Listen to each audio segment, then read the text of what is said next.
Hello, welcome to Spoon Barbecue. Let's make bulletproof coffee. Okay, so first off you need coffee. So I've got my trusty grinder, some beans, and then it's just filling it up.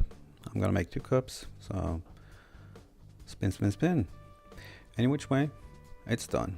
In the espresso maker, add 3.5 deciliters of water, cold water, and then fill up the coffee holder, put it all together, and put it on the stove. Just bring it to a boil and let it steam through. Once it stops dripping, it's done.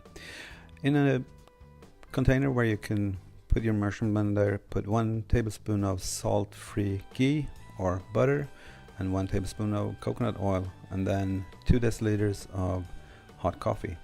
Blend it well until it's foamy.